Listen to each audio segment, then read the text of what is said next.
Hi, everybody. Today's Monday, January 5th, 2026, and our dear friend Larry Johnson is here with us. Welcome back, Larry. I'm glad you found the shirt there, brother. Larry, let's start with what has happened in Venezuela. The Trump hmm administration somehow managed to kidnap the Venezuelan president, the legitimate president of Venezuela, and they mm, they brought him to the United States. And when you look at the pictures, when first saw the pictures of the Maduro, and bringing him, in that sort of, it was unbelievable, somehow dark to see this sort of behavior on the part of the Trump administration. I remember, the picture that the Israeli government published, the last moments of Yahya Sinwar. They thought that those pictures would somehow diminish the character of Yahya Sinwar, but it turned out to be could be the opposite way. People would see this in a different lens. When you look at what has happened with the whole operation, what is your understanding? well, this, the story we're being told publicly is not what actually happened. Um, what we know for certain is that Maduro is in custody. Was kidnapped, but apparently there was a very elaborate deal negotiated with that involved Qatar playing a sort of a go-between, and it looks like uh, this is I'll call it a reprise of the kill bin Laden mission that took place, now what, 15 years ago. Because you remember in that mission, uh, the the Navy SEALs, the SEAL Team 6 that flew in to capture bin Laden, uh, they didn't face any opposition. There was no air defense system shooting at them, and other contemporaneous reports from the Pakistani side at the time showed that basically the Pakistanis turned off all the electricity. Um, there had been the United States had finally confronted Pakistan on the fact that they were harboring Bin Laden, and basically Pakistan stood back and let the United States um, come in and grab Bin Laden.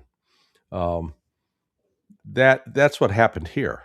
Uh, the there was no air defense system in operation against these helicopters. They were carrying members of Delta Force, and these helicopters are flown by a group called Task Force 160. The so um, this was apparently, though, Maduro was guarded by 32 or more Cuban guards, and they were killed. Again, we don't know the circumstances. If uh, I find it a little hard to believe that these Delta Force guys, rappel down out of their helicopters, or they're flying in little birds where they can just jump off and immediately run around and start shooting. Uh, Perhaps that's what happened, but the new acting president, this Delcy Rodriguez, she has ties to Qatar, and she was also the oil minister. It looks like there was some sort of deal in place, and maybe even Maduro, if you've watched if you've watched him with the photographs, he looks like he's still on the campaign trail. He's sitting there giving the two thumbs up. um, yeah, and he's smiling in some cases. I mean, it's very, very weird. So um, this is a play by the United States to get control of the oil in Venezuela, and then that brings the question: why? This isn't just for the U.S. economic situation.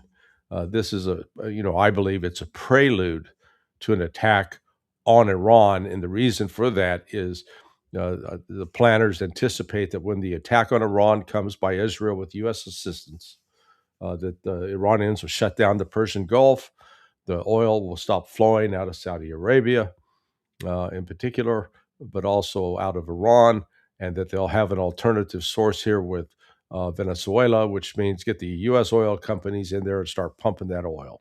I mean, this is so people shouldn't look at this in isolation. This is something far more complicated.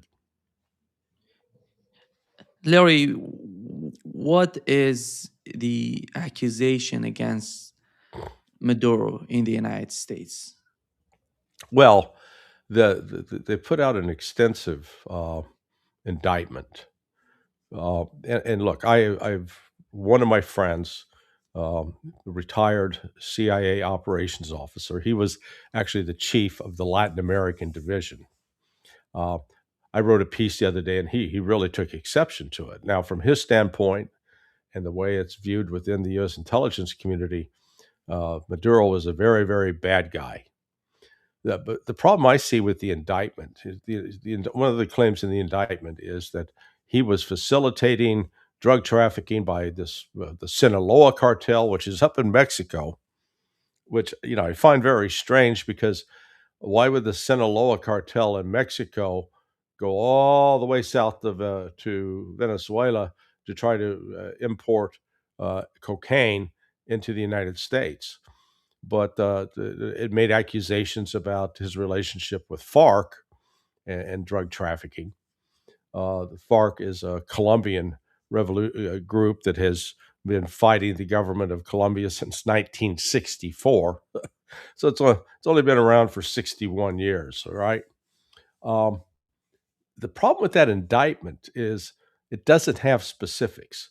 So, I've been involved with writing indictments or criminal complaints or complaints against, money launderers.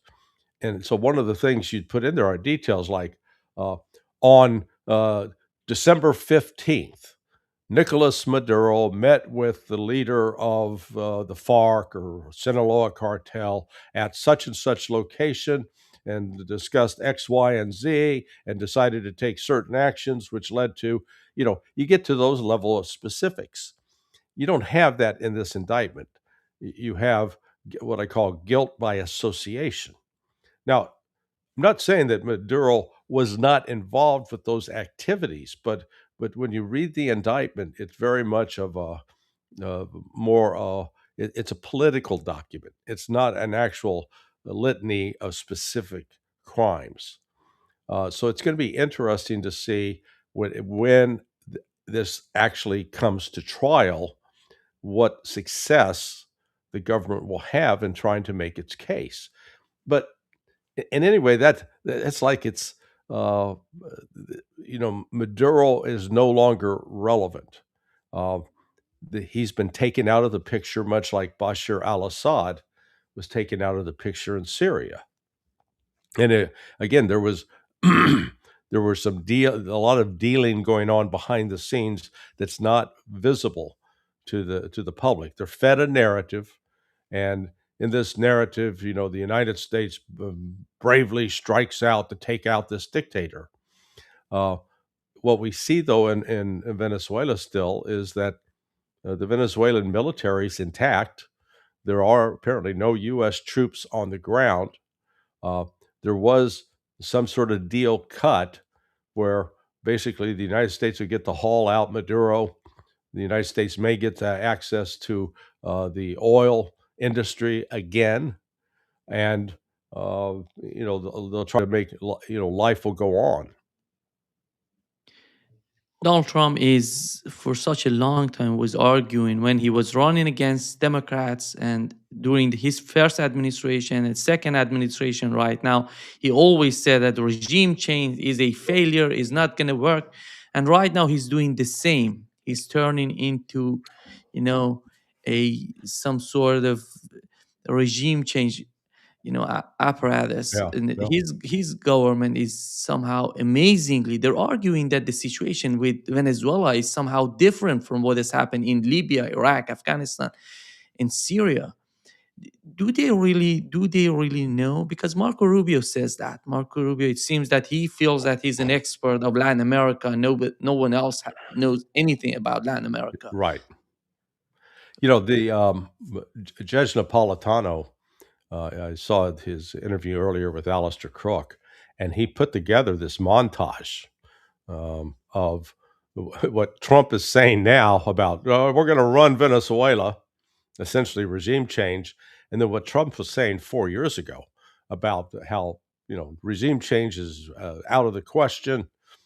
Uh, and what's sort of frightening about this montage that the judge put together, his producer Chris did it, is how Trump has changed. Trump is the other day. I don't know if you saw his like he's slurring his words and talking real slow, and he's not right. He is mentally his age is showing through dramatically, but uh, he has now put the United States in the position of trying to manage regime change. Look, the problem, what I have seen, good Lord, going back, 40 years. So when I was first exposed to CIA operations in Central America, um, when they set up the Central American Task Force to manage the effort to try to overthrow the Sandinistas, defeat the Sandinistas, the guy they put in charge of it was a fellow named Alan Fires. And Fires, his background was he worked with Arabs in the Middle East. That was his targets before, and they brought in a lot and within CIA, there's sort of a hierarchy. Latin America was always considered sort of a backwater, um, because it wasn't your very best intelligence officers were considered in places like the Middle East.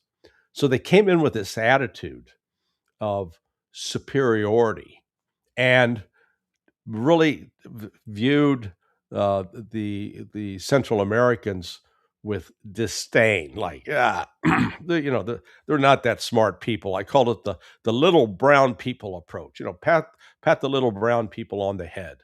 Kind of, you're very patronizing towards them.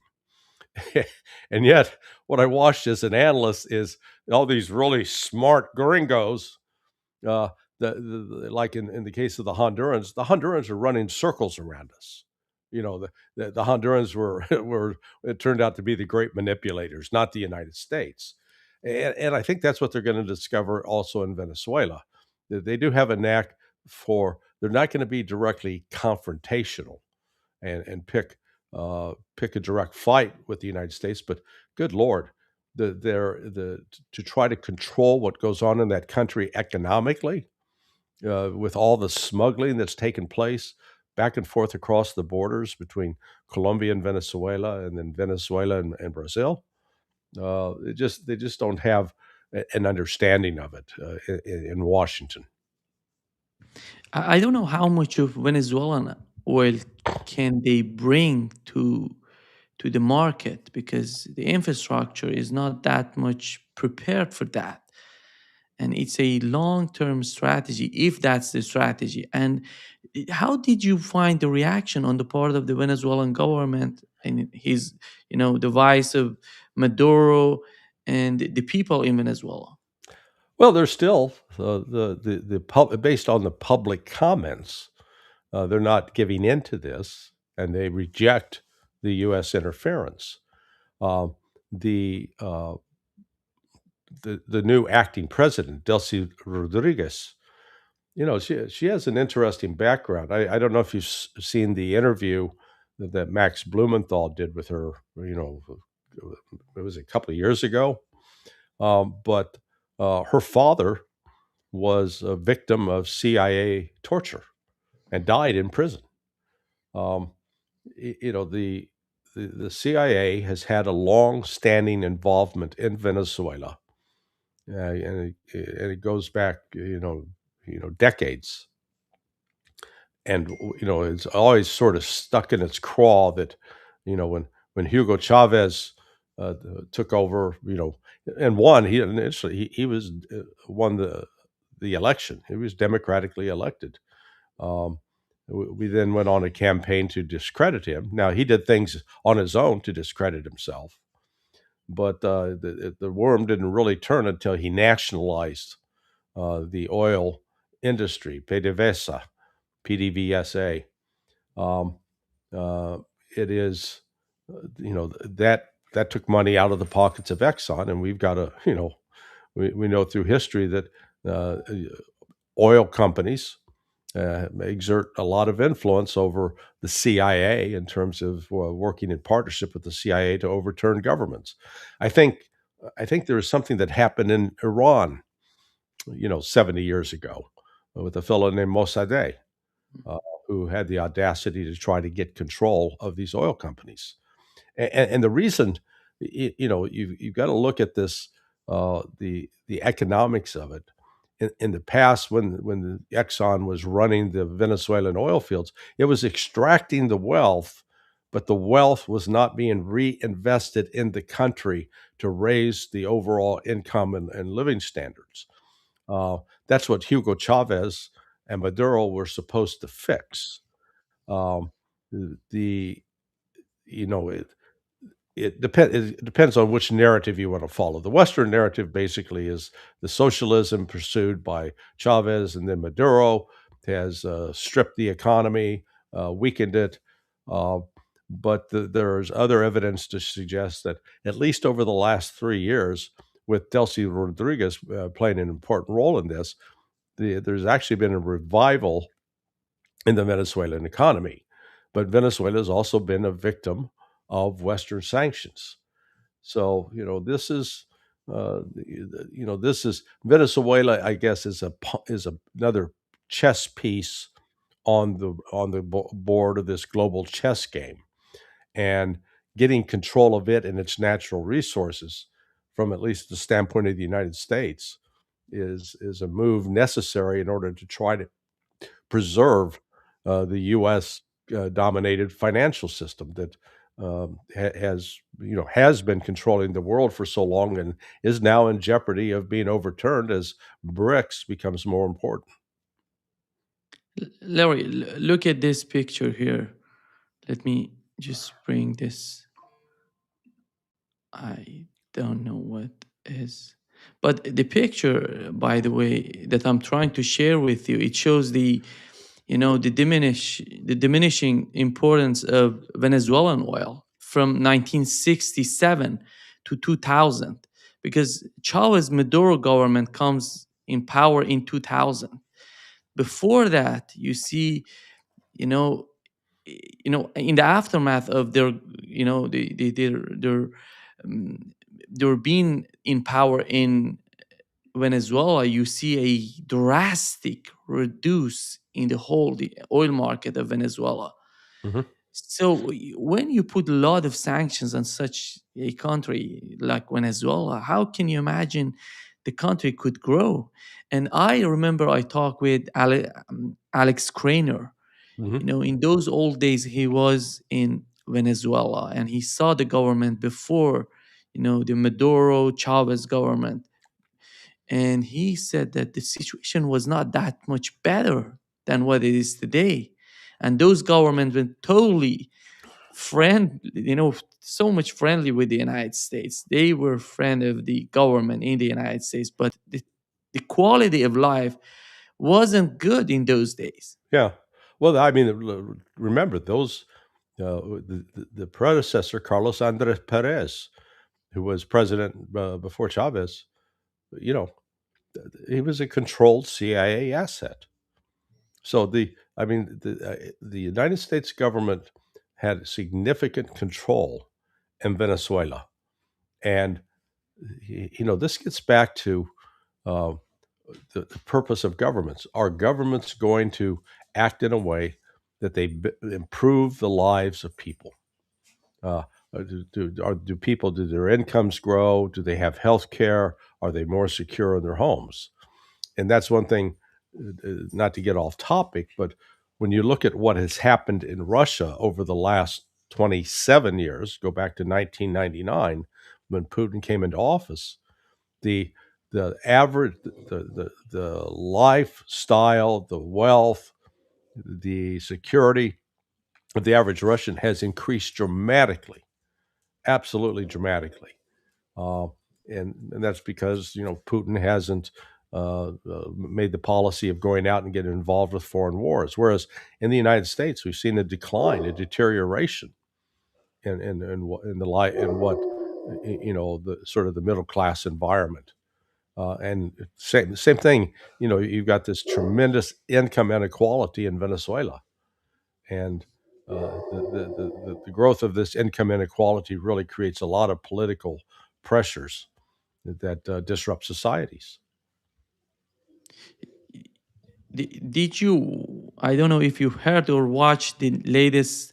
Donald Trump was talking with the press on on Air Force, I think airplane, and he was asked about the situation with Venezuela, if that's different from what's going on in the Middle East.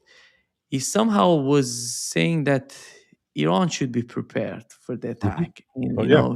he's watching what's going on in Iran, and if they, as they usually do, if they kill their people, I'm gonna go there and fight Iranian. Is he gonna send weapons? Is he gonna ask Israel to attack Iran, or he's gonna do it by himself? No, no, no. Israel, I believe. So let's go back over what's happened over the last week. A week ago today, at Mar-a-Lago, Bibi Netanyahu is meeting with Donald Trump.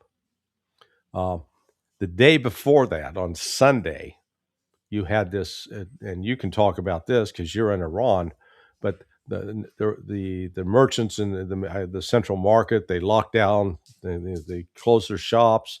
There was a protest that started, and the protest was against the inflation, which has been ravaging Iran. But it's the thing to remember is it's not like this inflation suddenly got worse a week ago. I mean, the inflation's been there all all along through at least the last 3 or 4 months, if not longer. So you get the breakout of these protests, and the protests spread across the country. Now, some want to believe that that was just it's organic, and what I mean by organic is that people woke up one morning and said, damn it, I am so pissed off at this government. I can't live like this. I can't take it anymore. Let's go, go into the streets and began hollering and said, oh, death to the Ayatollah. Well, that's one way to look at it. Another way to look at it is that there are foreign influences that bring money, and you can buy access with people and say, hey, if you get a group of 100 people together to go protest, to get out in the street and say and protest against the government, here's some U.S. dollars for you.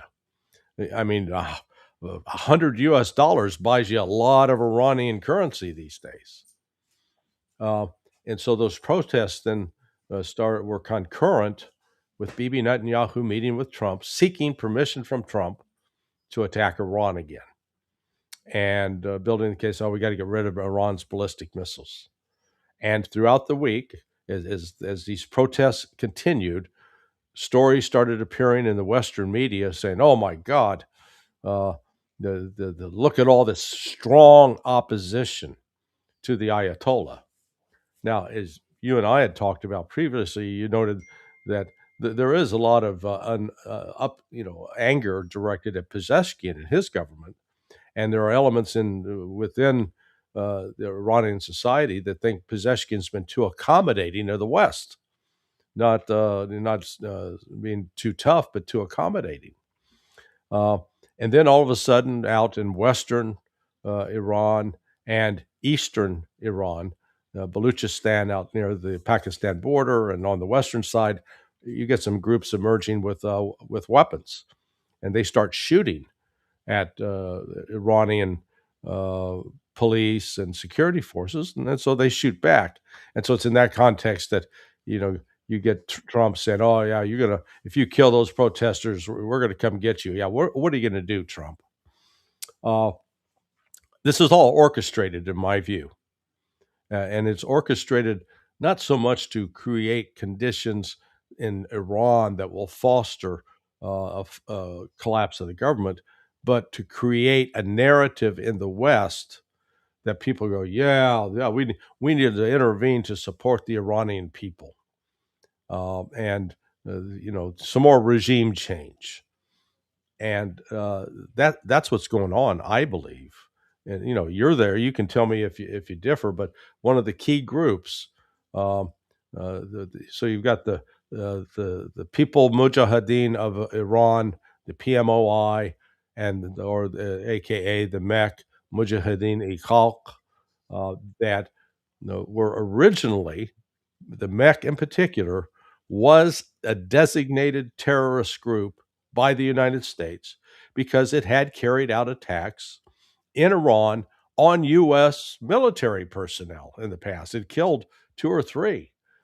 So the MEK was considered a terrorist organization until the U.S. invaded Iraq in 2003, rounded the MEK up, and then found, hey, we can use the MEK to attack Iran. And the MEK became a CIA asset. Mossad also got access to it, and MEK operatives in Iran, they've got family members and friends through their network. They were involved in the assassinations of at least six Iranian nuclear scientists back in like 2011, 2012. So that's what's going on right now. That the MEK is trying to prepare Iran for as part of this uh, Israeli preparation to attack. And this brings us back to Venezuela. That the same week, so on Monday, a week ago Monday, Trump's meeting with Bibi Netanyahu, the protests spread, and then there's this taking out Maduro. What was why? Well, if you're planning to attack Iran and you fear that the Iranians will shut down the Persian Gulf, they threatened to do so before, but they didn't. But if they do so, that's going to cut off the flow of oil. If you can have an alternative source in Venezuela, because it's got the largest, uh, you know, quantity in the world in terms of what's uh, available to be extracted. Uh, that I think that is one of the aspects that's playing into this. So that's why we shouldn't view this what's going on in Venezuela as separate or independent of what's going on in Iran. And at the same time, you've had, as we talked about last week, you've had this move to push the propaganda that Venezuela has become a safe haven for Hezbollah and Hamas. So it's all uh, it's all stage managed. How far do they want to go in Latin America, Larry? Because Marco Rubio right now is talking about Cuba. Colombia is in the background. How far is this sort of this so-called Monroe Doctrine would advocate go to, I don't know if they want to come to Brazil, they want to go to Brazil as well, but what is the understanding on their part? Well, l- let's first clarify what the Monroe Doctrine is. The Monroe Doctrine is not the way it's being interpreted and talked about. In other words, that it gives the United States the right to control this hemisphere, and so we can determine who Colombia, Brazil, Peru, who they can associate with. And if we decide we don't like that foreign group, by God, they don't get to come in. That's not at all what the Monroe Doctrine was. Um, President James Monroe, in a speech to Congress back in 1823, um, it was called the Seventh Annual Address.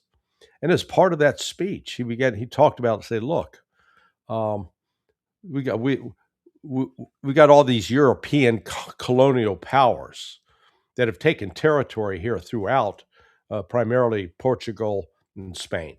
They had taken territory throughout the Western Hemisphere. The Brits too had, they had territories in the Caribbean, and the French, Saint Croix. So uh, his point was, um, we're not going to interfere if one of these European countries has a territory here in this hemisphere. We're not going to interfere with them unless the people in that territory declare independence, want to free themselves, then we'll get involved.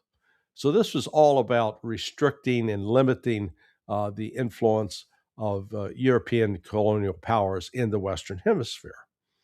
Uh, and it was specifically, uh, Monroe laid out non-interference. The United States was not going to interfere. So, for example, Mexico was a colony of Spain, and the United States did not intervene militarily in Mexico to throw the Spaniards out.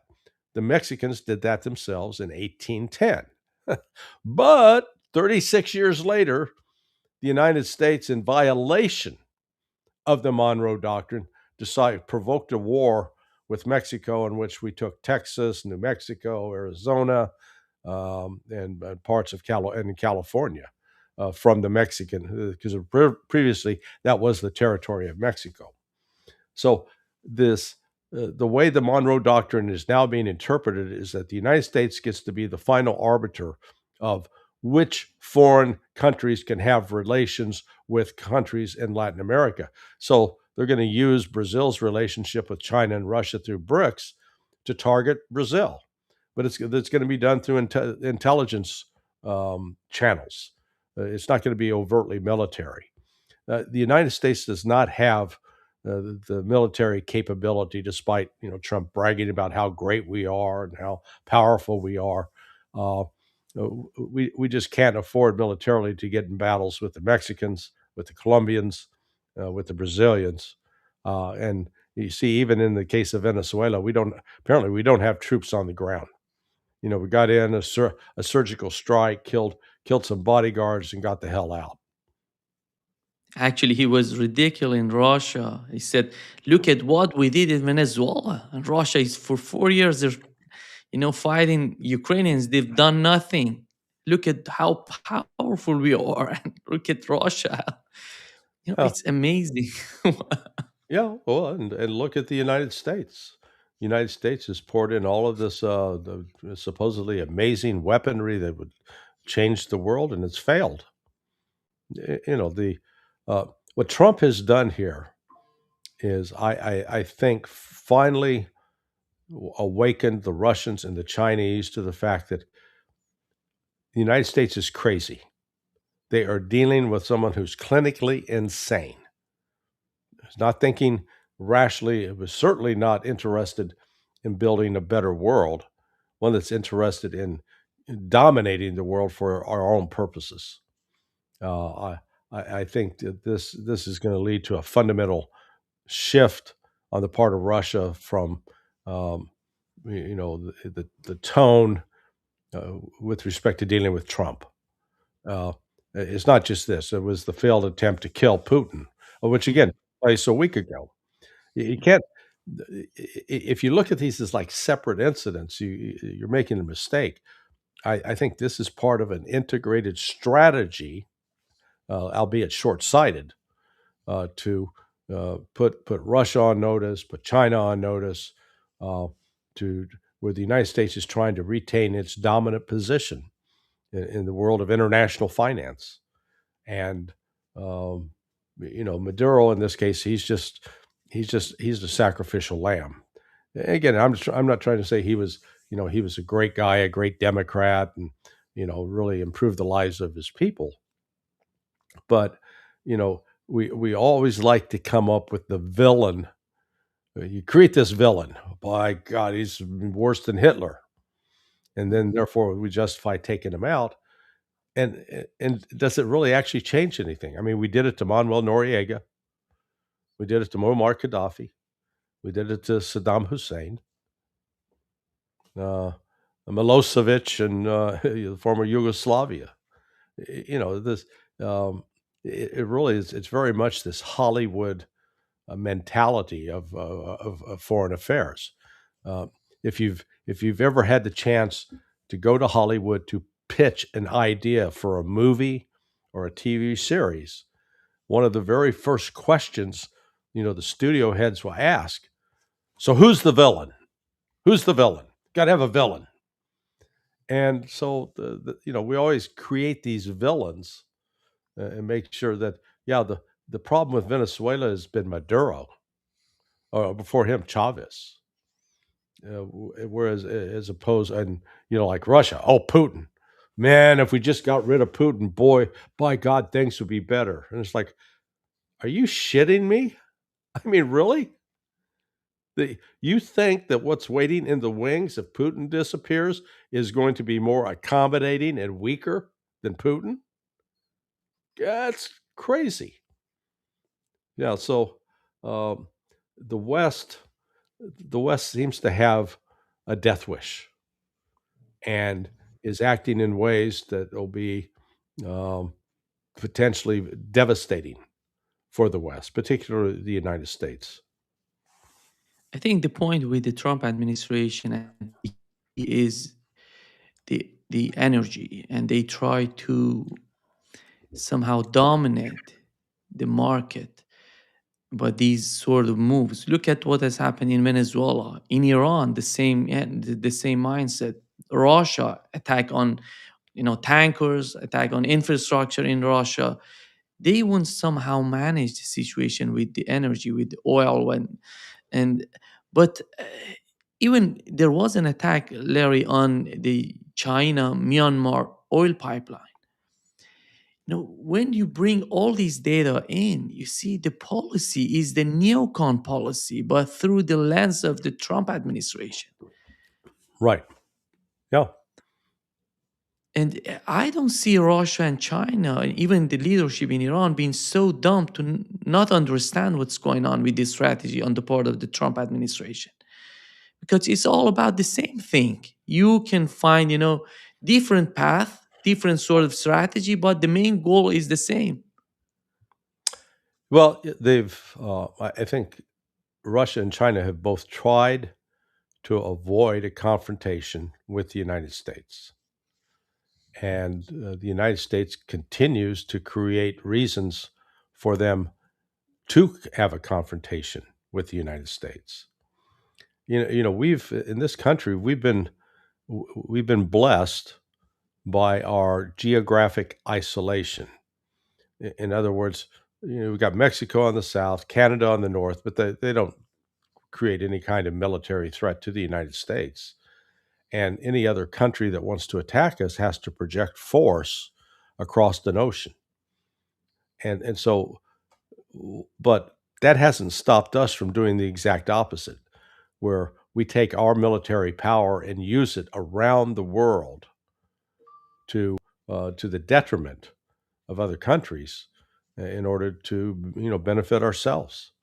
And we've gotten away with it throughout the 20th century. I mean, really, the last sort of skirmish along the southern border with Pancho Villa back in the 1918, 1919. Other than that, the United States has never faced a threat at home, and we really have never paid any kind of price. Haven't seen our cities burned. We haven't seen our neighborhoods leveled like has happened to the people in Gaza, or is happening. The war that we provoked with the Russians is happening across Ukraine. Uh, one of these days, I fear that war will come home to the United States, um, and once the American people start suffering in that way, only then will the United States start become to change its ways. Because up to this point, it's like you can engage in the most risky behavior possible, and as long as you don't suffer any negative consequences, you keep doing it. You got an incentive to keep doing it, and that's what we're seeing in the West, particularly with the United States. We've not paid any kind of price in terms of blood for our wars in Vietnam. Yeah, 58,000. We build a wall, we cry over it. 58,000 is nothing. That many people die every year in a car accident, okay? And that was 58,000 spread out over, 20 years. So it's not a great loss. And similarly, Afghanistan, Iraq, I think maybe the total dead U.S. soldiers from both of those wars was like 4,500, maybe 5,000 over 21 years in Afghanistan. It's nothing. So the um, war has made us. It's been a profitable business in the United States. It's made people very wealthy. Why stop that? So that's how they view all of this. These wars, starting a war with Venezuela, starting a war with Russia, starting. It's a way to make more money. Is the United States gonna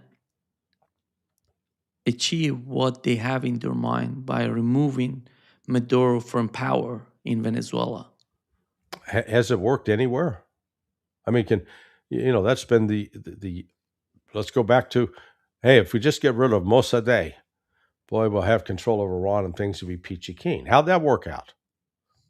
You got the Ayatollah Khomeini. So, uh, Iraq got rid of Saddam. Get rid of Saddam Hussein. That'll magically change it. In Panama, they got rid of Manuel Noriega, but Noriega was succeeded by corrupt governments that were, you know, involved with drug trafficking and other things.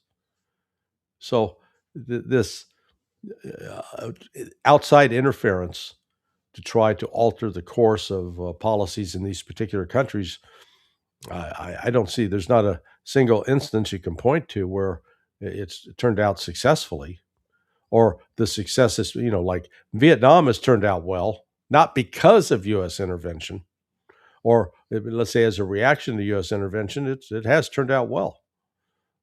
They become rich, but it wasn't because of U.S. policy that made them rich. It was defeating the United States and then being able to have some self determination.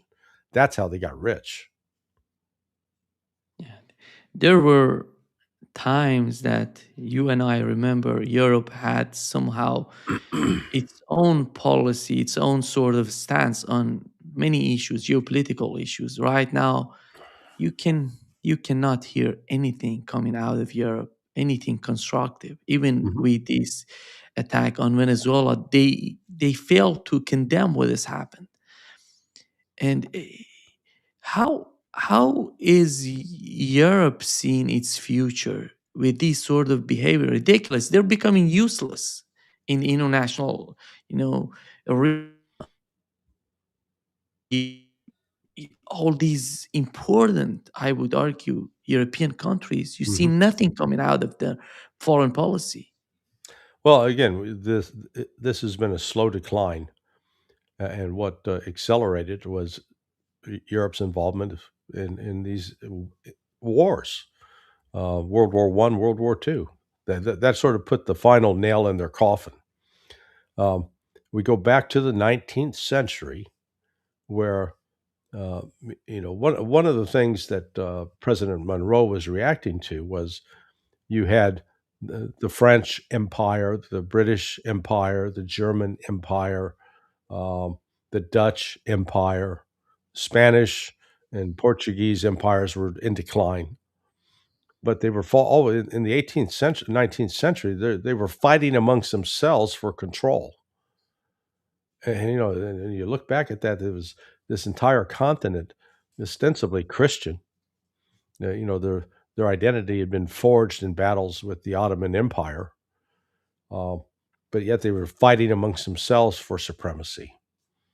And the big conflict was usually between the French and the British, and then the French and Brits combine and they go to war with the Germans in World War One. But out of all of this, where Europe used to be the leader in industry, That was like where the Industrial Revolution really took off, and building factories and manufacturing, you know, just about everything that could be imagined. Militarily, they were extremely powerful. They had the largest armies.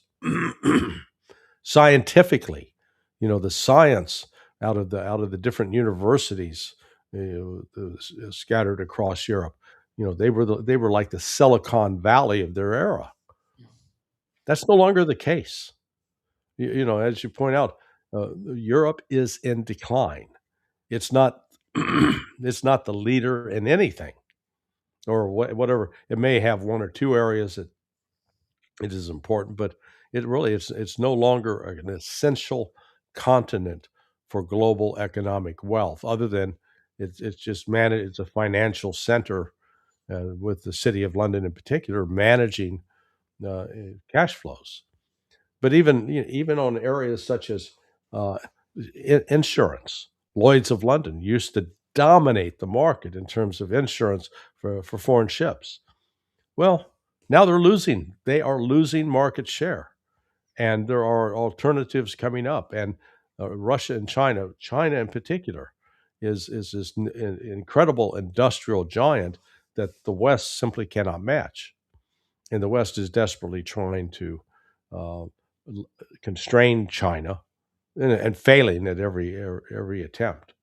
So, Europe is now irrelevant. They're still capable of causing great damage and harm. But in terms of being a force for good, and having a leadership role in this, that's gone. That's history. Larry, I know that you're familiar with the case of Osama bin Laden in Afghanistan, then Pakistan. Here Right. is what Donald Trump argued in with his sort of answer to the reporters. Here is what he said. You mentioned something that's interesting. Lindsay mentioned bin Laden. I wrote about bin Laden 1 year before the attack on the World Trade Center. And I said, you got to go after bin Laden. It was in my book. And very few people want to say that, but it was in my book. You know that, I think. You've actually talked about it. But if they would have listened to me, they would have taken out bin Laden, and you wouldn't have had the World Trade Center tragedy. Yeah, this is certainly going. Did you know that?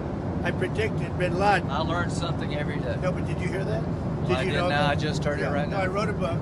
It was 1 year before the attack that the book came out, and it talked about, there's a whole page, a whole section dedicated to a guy named bin Laden, who's the bad guy who you have to take out. So, I'll get the book. Even Lindsey Graham says, I didn't know about. Yeah.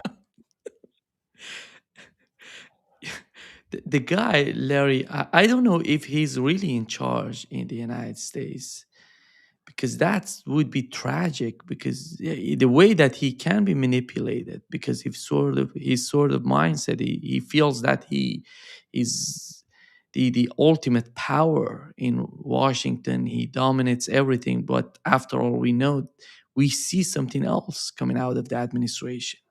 He knows little about Ukraine. He knows little about the Middle East, and he talks big on all of them.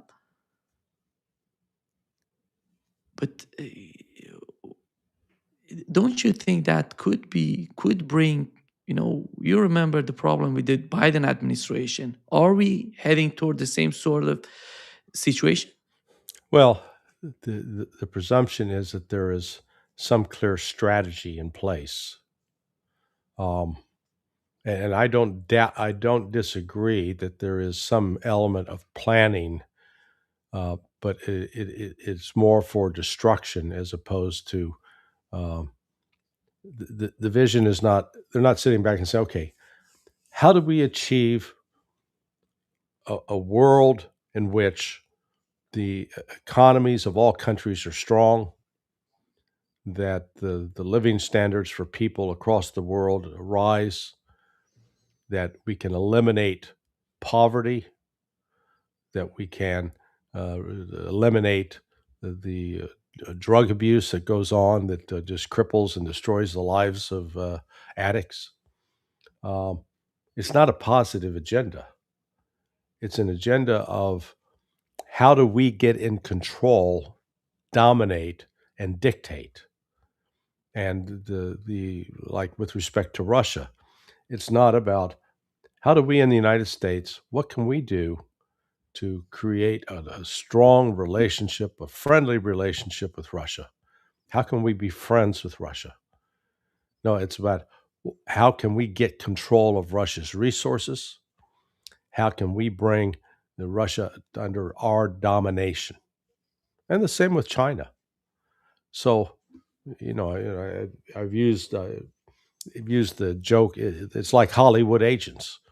They're always trying to figure out what they can get out of somebody else, as opposed to, you think if you had an agent that said, "Hey, you're my actor, and what can I do to make sure that your career is great, that you get the best jobs, the best roles? Because if you do well, then I'm going to do well." As opposed to, what can I do to manipulate you, control you, so that I profit and screw you, whether or not you're successful. It's that mentality. The United States um, is not keen on developing a prosperous world. We want to be the one in charge. We want to be on top. Larry, you've mentioned that maybe the case in Venezuela is related to a new attack on Iran, but how about Russia? How about altogether? Because Russia, after all, after 4 years of the conflict in Ukraine, is the main, provider of oil and energy to Europe as well. Hmm. I don't know how fast Venezuela can replace Russia, can somehow bring its oil to the market, and how influential the current government in the United States could could play a role in that sort of strategy. Yeah, that's the critical question. Um, we're told that the infrastructure in Venezuela is broken down. It hasn't been updated, hasn't been modernized. So I'm not sure how quickly they can turn around and start producing at maximum level. The real question is going to be who's going to control that oil. Where are the financial proceeds going to go? Are they going to go to the government, or are they going to go into Exxon, or the United States? Um, And are the transactions going to be strictly with dollar, the petrodollar, or because in the past Venezuela was selling to China using Chinese currency, the yuan. So this is, again, this is part of this global picture that uh, the emergence of BRICS is an alternative to the U.S. dominated and controlled financial system, and it is that those people on Wall Street desperate to stay in control, desperate to stay in charge, and going after Russia is one element of that strategy, if you will, uh, to take Russia apart, break it up, get control of Russia's resources. Um, and again, it's such a dangerous, stupid way. The Russian people really are, the Russian government, they are genuinely interested in working cooperatively with other countries so that everybody does well. But sorry about that. But the West doesn't have that mentality, and you know, I think we're headed for a confrontation. You had the attempt to kill Putin last week, and it was also they were targeting a nuclear command center. So this is the third time that the CIA has targeted elements of Russia's strategic nuclear force over the course of the last 3 years. And I think the Russians finally realized, we can't play around. We can't ignore this. So this is 2026, I fear, is going to be a very terrible year for the world. Yeah. Before wrapping up, Larry, how did you find the reaction of the Chinese government? Because they're talking about Iran, Hezbollah, Russia being in Venezuela, but we know that China as well. Venezuela is important for China as well, but after all, since Venezuela is far away from Russia, Iran, and China, but how did you find the reaction on the part of Chinese? Well, they're outraged, and they lost a lot of face. I mean, they literally um, were meeting. I think it was the deputy foreign minister of China was meeting with Maduro, and they were just signing deals and making discussions 12 hours before he was attacked. And it's not even clear how did the Chinese representative, did he get out of China, or was he still there during this attack? So, uh, I think Trump really, it's one of these, we feel good about the initial quote military success here, even though it was stage managed to minimize risk for the United States. I forgot to mention. Normally, when the special operations forces will conduct these kinds of raids, they have a decided advantage of doing it in the dark when there's no moonlight because they've got night vision goggles. This was a full moon. Okay, this was extraordinarily risky to take this kind of operation under a full moon because I don't know if you've ever been out in a mountainous area or a jungle even at night when there's a full moon. I Yeah. remember when good Lord, I was living in Honduras back in 1978, and I was working on a development project. There'd be times when I had to go out at night to walk from one village to another, and the local Hondurans thought I was crazy, and it probably was. But I discovered when you got a full moon, you can move. You don't need a flashlight. You can actually see pretty well, even in a jungle. Remarkable. So my only point is, again, this was not staged uh, in terms of trying to protect the lives of these attackers or the Delta Force operators because they did it in a full moon instead of you normally wait for a cycle when it's not full moon. Just pointing that out as an aside. Yeah. Yeah. Thank you so much, Larry, for being with us today. Great pleasure, as always. All right, my friend. We'll see you later this week. Exactly. See you soon. Bye bye.